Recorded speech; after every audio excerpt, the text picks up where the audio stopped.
superhero show, superhero show. Fever 104, turn up the radio. While Mother Nature is calming down and things are slowly getting back to normal, some great stories of valor and showcase of the human spirit is coming through. I'm sure you've seen images of a helicopter landed on the roof of a tiny household for a rescue effort. That's just the tip of the iceberg. I have the brave Indian Navy Commander Vijay Verma, who carried out rescue operations saving a pregnant woman stranded on the rooftop of a masjid. Commander, we thank you for your services. You just proved how awesome the Indian Navy and the armed forces are. The way you operate, the swift execution, we are so proud of our armed forces. Thank you very much, sir. We take great pride in what we did to my helicopter. It's a small helicopter. It's called the Chetak, and we are called the Angels because our primary job is search and rescue. Wow, it suits you right. Yeah, and since we are in Kerala, God's own country, so we call it the God's own Angels. So my flight is the God's own Angels. Yeah. What was the situation when you went in? Can you recall anything from that day? Yes, of course. I don't think I'll ever forget that day. So we got a call that there is a medical emergency, and the details were not yet known. So I rushed, and there was a person who had gotten the information from the operations center. He came to me running, and he said that this is the case, and this is the lat long, and this is where you need to go. And there's a lady whose water is broken, and she is in labor, and you need to go and pick her up. There are no roads to see and guide you, or a sense of direction, give you a sense of direction, or as a landmark, because everything is covered in underwater. Because visually, at the end of the day, you have to visually identify a roof, and the roof looks like a coin maybe. And we found one place which appeared like a masjid with a golden minaret. And the surprising thing is that right next to it, probably across the road, which I assume is a road because there was a waterway running there was another building, and that guy also indicated that there's a pregnant woman here. Yeah, so there were two pregnant women, but the other lady, I asked him if she's in trouble. I mean, you try to, with sign language, and he said no, she's fine for now, but she also needs to go. It was a very tight fit, if I may say so, and thankfully, because my helicopter is a small one, we just managed to fit in the available space that was there. Wow. True superheroes. We heard the good news as well. It's a baby boy. Yes, it was. Frankly speaking, at the end of this mission, I was knackered, man. Wow, you needed some well-deserved rest. No rest. There was no rest. I was flying till 6 in the evening. There's no possibility. So you just go, have a glass of water, kind of shake your body up, and get back into the aircraft. Incredible scenes and graphic images that have been shared all across WhatsApp, all across social media as well. Talk to us about the spirit of Kerala while the entire state was ravaged with the rains.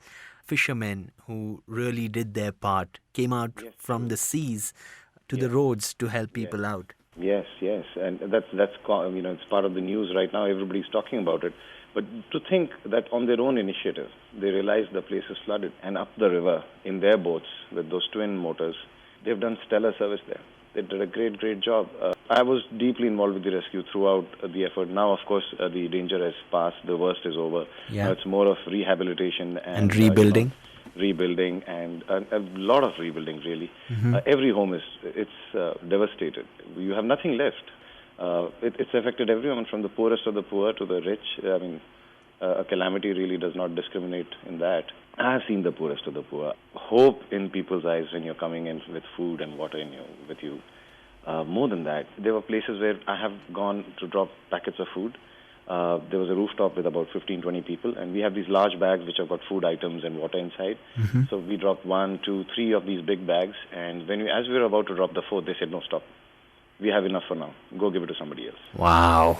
And this is not just once. This is repeated over and over again. Man. It's so tough to be in your shoes, in the shoes of somebody who's part of the Indian Navy and the armed forces who pull through a rescue effort like this. There are lots of rescue efforts, supplies and aid that's being raised and passed on because you've been in the thick of things. Talk to me about what actually is essential at this point of time, because there are tons of WhatsApps doing the rounds. Garments are of more priority. What do you think is of utmost importance right now? Well, utmost importance is food definitely, yes, is required. Uncontaminated water is required until things get going again. But with the roadways opening, the supplies through the roads are happening. But yet they are required. Of course, they're required. Everything has been destroyed. You don't have a fridge anymore. You have, whatever provisions you had in your house are over. The markets have been bought out with whatever was available.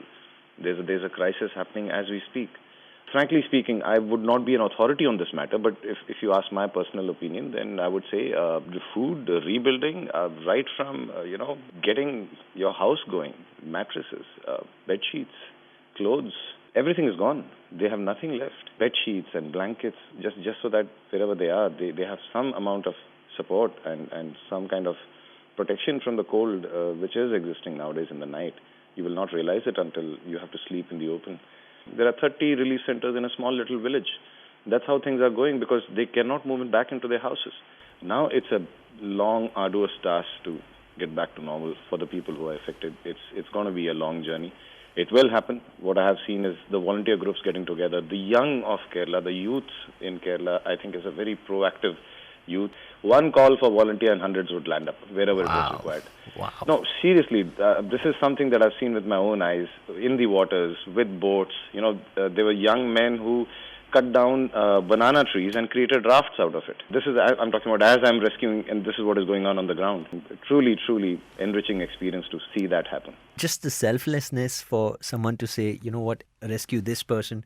This person needs more care than I do during a time of crisis. That's just unbelievable. And for you to witness it all. Yes, man, I'm proud to be a Malayali. This just makes me proud, man. Commander Vijay Verma from the Indian Navy, who was involved with the rescue efforts in Kerala. We appreciate and respect your services to a great extent. Great connecting with you. Jai Hind. Thank you. Jai Hind, sir. Thank you.